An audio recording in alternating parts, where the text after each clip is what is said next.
दोस्तों नमस्कार, स्वागत है आप सभी का प्रज्ञा एजुकेशनल यूट्यूब चैनल पर। मित्रों, बहुत दिनों बाद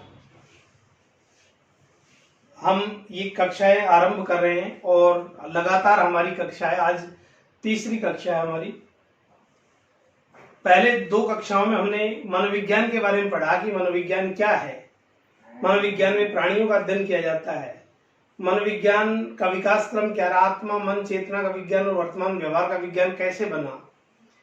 उसके बाद हमने पढ़ा मनोविज्ञान की विषय वस्तु क्या है, सब्जेक्ट मैटर ऑफ साइकोलॉजी क्या है, तो हमने उसके बारे में पढ़ा व्यवहार है। इसके बाद आज एक महत्वपूर्ण टॉपिक हम पढ़ने जा रहे हैं, जैसा कि आपको बोर्ड पर दिखाई दे रहा है, गोल्स ऑफ साइकोलॉजी। मनोविज्ञान के लक्ष्य क्या है। साथियों, बहुत महत्वपूर्ण टॉपिक है और वीडियो इसके कम ही आपको अवेलेबल होते हैं। कक्ष में, कोचिंग इंस्टीट्यूट में भी आपको ये चीज नहीं पढ़ाई जाती। एक बेहतर तैयारी के लिए आपके लिए ये कक्षा 11th और 12th में भी काम आता है। ये टॉपिक जो है REET, first grade, RAS, CTET, STET सभी भर्ती परीक्षाओं के लिए बहुत महत्वपूर्ण है। समझते हैं इसको। Goals of psychology. अब आपसे पूछे कि गोल्स ऑफ साइकोलॉजी में कौन सा लक्ष्य नहीं है, मनोविज्ञान का कौन सा लक्ष्य नहीं है, तो मनोविज्ञान के गोल्स ऑफ साइकोलॉजी के कितने लक्ष्य हैं, how many goals there, how many goals are there, वहां पर मनोविज्ञान के लक्ष्य कितने निर्धारित किए हैं, तो देयर आर 4 गोल्स। कितने गोल्स हैं? 4 गोल्स। मनोविज्ञान के 4 गोल्स हैं, 4 लक्ष्य हैं। जैसे मैं पहला लक्ष्य आपको बताऊं, डिस्क्रिप्शन।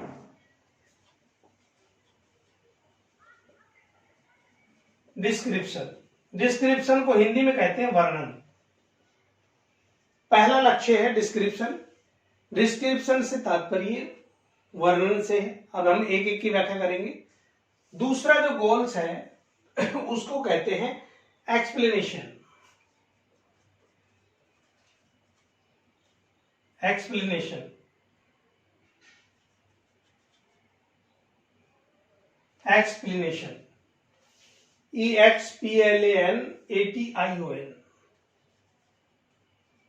एक्सप्लेनेशन। एक्सप्लेनेशन इसका मतलब होता है हिंदी में व्याख्या, व्याख्या करना, एक्सप्लेनेशन। तीसरा जो लक्ष्य होता है वो होता है prediction.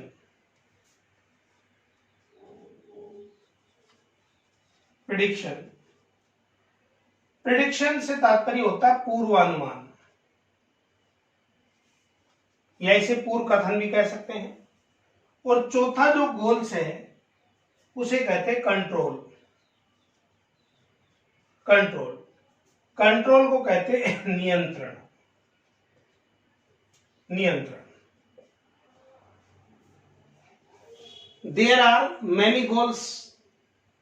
There are 4 goals of psychology: description, explanation, prediction and control. 4 goals है।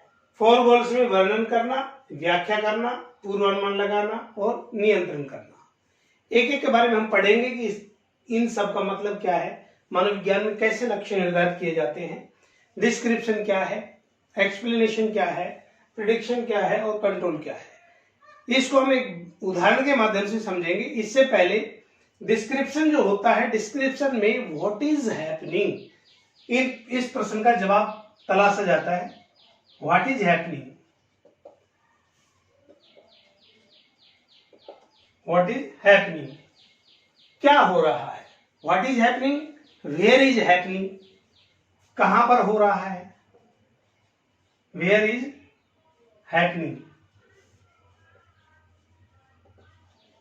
What is happening, where is happening, कहां पर हो रहा है, क्या हो रहा है, इस प्रश्न का जवाब तलाशा जाता है। दूसरा हमारा एक्सप्लेनेशन है। एक्सप्लेनेशन के अंतर्गत हमारा जो प्रश्न होता है उस प्रश्न में why is it happening, why is it happening, why is it happening, ऐसा क्यों हो रहा है, ऐसा क्यों हो रहा है, इस प्रश्न का उत्तर खोजेंगे। तीसरा है प्रेडिक्शन। प्रेडिक्शन में हम पूर्वानुमान लगाते हैं और इसमें जो प्रश्न होता है when will it be happen again, when when will be it happen again, यानी कि ये दोबारा कब होगा। When will be it happen again, ये दोबारा कब होगा, इसे प्रिडिक्शन कहा जाता है। इस प्रश्न का जो जवाब होगा वो क्या कहलाएगा, प्रिडिक्शन कहलाएगा। चौथा कंट्रोल, नियंत्रण। नियंत्रण में how can it be changed, how can it be changed, इसे कैसे बदला जा सकता है। अब किसे, यानी व्यवहार को। यहां पर how can it be changed, control. तो देखो पहला जो गोल्स ऑफ साइकोलॉजी है, description, what is happening, where is happening, explanation, व्याख्या, व्हाई इज इट हैपनिंग, ऐसा क्यों हो रहा है, प्रिडिक्शन, पूर्वानुमान, when will be it happen again, ये दोबारा कब होगा, और कंट्रोल के अंतर्गत how can it be changed, इसे हम कैसे बदल सकते हैं। मित्रों, ये गोल्स ऑफ साइकोलॉजी 4 हैं। आप अंत तक इस वीडियो को देखें। अगर आप इसको स्क्रॉल करोगे, आगे ले जाओगे, तो ये समझ में नहीं आएगा आपके। ये नया कंटेंट है, बेहतर कंटेंट आप सबके लिए। मैं आपको एक ही उदाहरण से चारों को रिकनेक्ट करके आपको समझाता हूं। देखिए, जैसे मान लो कॉलेज में बच्चा पढ़ता है, कॉलेज में 3-4 पीरियड लगने के बाद एक ब्रेक आता है। स्कूल में ब्रेक आता है, तो जब लंच होता है, ब्रेक आता है, तो ब्रेक के बाद जो क्लास होती है, उस क्लास में बच्चे 10 मिनट से देरी से आते हैं। तो बच्चे क्लास में जो 10 मिनट से देरी से आ रहे हैं, तो वहां उनके देरी से आने का कारण क्या है, व्हाट इज हैपनिंग, ये क्या हो रहा है, वो देरी से जो आ रहे हैं ये क्या हो रहा है, वेयर इज हैपनिंग, कहां पर हो रहा है, तो ये कॉलेज में हो रहा है। तो ये इस प्रश्नों का जवाब तलाशते हैं। तो यहां पर डिस्क्रिप्शन से तात्पर्य होता है किसी चीज का जब हम वर्णन करते हैं, जब हम किसी चीज का वर्णन करते हैं तो यह प्रश्न पूछते हैं व्हाट इज हैपनिंग।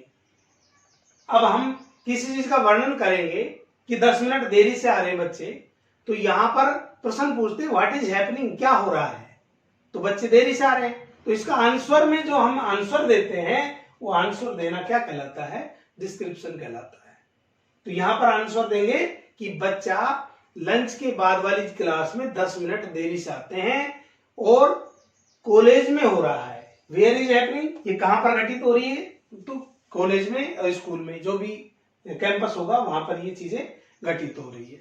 तो डिस्क्रिप्शन में जब किसी चीज का हम वर्णन करते हैं, तो हम प्रश्न पूछते हैं वर्णन करते समय कि व्हाट इज हैपनिंग, ये क्या हो रहा है, तो उसका जो आंसर दिया जाता है वो क्या कहलाता है, डिस्क्रिप्शन कहलाता है। दूसरा हमारा लक्ष्य है एक्सप्लेनेशन, व्याख्या करना। अब व्याख्या करना, why is it happening, why is it happening, ऐसा क्यों हो रहा है। तो व्याख्या का जो गोल होता है, जो लक्ष्य होता है, जो व्याख्या करते हैं, व्याख्या का जो गोल होता है वह हमारा सिद्धांत निर्माण में सहायता करता है। जो व्याख्या का जो गोल है वो सिद्धांत निर्माण में सहायता करता है कि जो भी चीजें हमने ऑब्जर्व की है उन सब चीजों का सामान्य वर्णन, जो भी चीज हमने ऑब्जर्व की है उन सब चीजों का सामान्य वर्णन करना क्या कहलाएगा, एक्सप्लेनेशन। यानी एक सिद्धांत बनाएंगे कि व्हाई इज इट हैपनिंग, ऐसा क्यों हो रहा है। तो यहां पर हम कारण देंगे, रीजन देंगे कि भाई कैंटीन जो है वो दूरी पर है, कक्षा कक्ष से दूरी पर है, इसलिए बच्चे वहां तक जाते हैं, जाने में समय लगता है, फिर वापस आते हैं और फिर वहां पर भोजन करते हैं। तो इस प्रोसेस के बीच क्या लगता है, समय लगता है, टाइम ज्यादा लगता है। इस कारण से बच्चे 10 मिनट कक्षा में देरी से आते हैं। तो ऐसा क्यों हो रहा है, क्योंकि कैंटीन क्लासरूम से दूरी पर है। तो यहां पर हम कारण क्या देंगे, कारण देंगे कैंटीन क्लासरूम से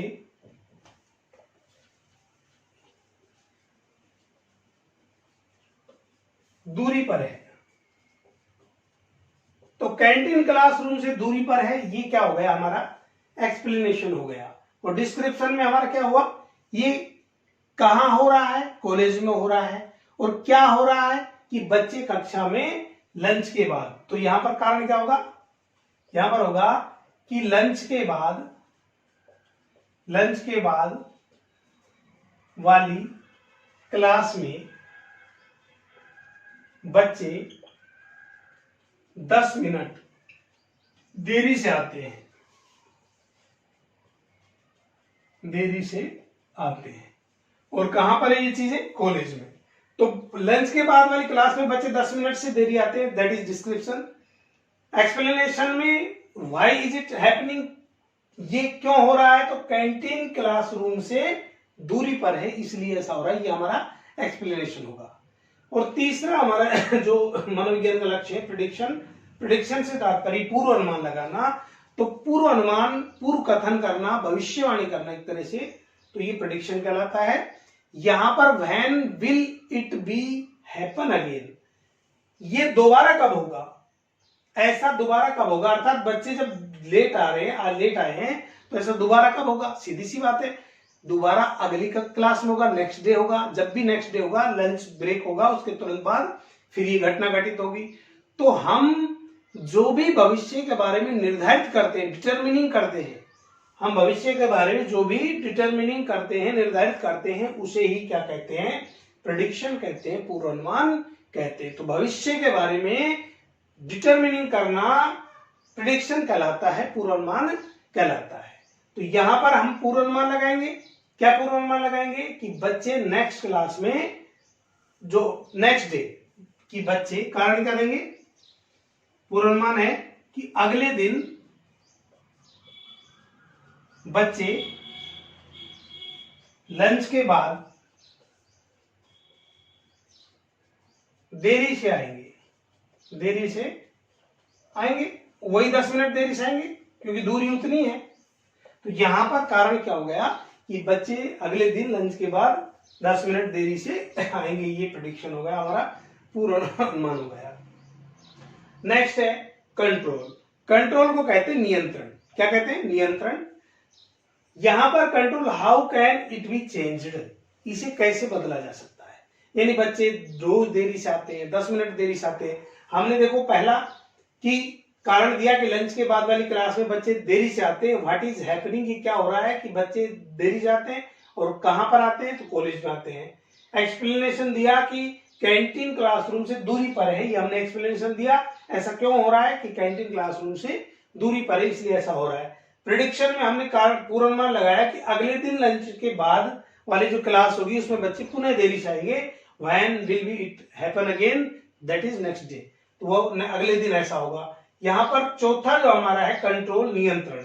अब जो भी है बच्चे कर रहे हैं, देरी से आ रहे हैं, तो उसको कंट्रोल कैसे किया जाए, ये क्या कहलाएगा, नियंत्रण कहलाएगा। यहां पर कंट्रोल अगर हम नहीं करें, क्योंकि यहाँ पर बच्चे भी सफर कर रहे हैं और अध्यापक जिसका क्लास पीरियड आता है वो अध्यापक भी सफर कर रहा है, तो बच्चों का टाइम जो है व्यर्थ जा रहा है, वहां पर उनकी पढ़ाई डिस्टर्ब हो रही है। तो इसका कंट्रोल करना, नियंत्रण करना, how can it be changed, इसे कैसे बदला जा सकता है। तो यहां पर changing and modifying behaviour undesirable to desirable, यहां पर अनडिजायरेबल बिहेवियर को डिजायरेबल बिहेवियर में चेंज करना। चेंजिंग एंड मॉडिफाइंग, चेंज करना और मॉडिफाई करना बिहेवियर को अनडिजायरेबल से डिजायरेबल। अनडिजायरेबल मतलब अवांछित से वांछित, यानी बच्चे के अवांछित अनडिजायरेबल व्यवहार। अवांछित व्यवहार क्या है, देरी से आना देरी से आना।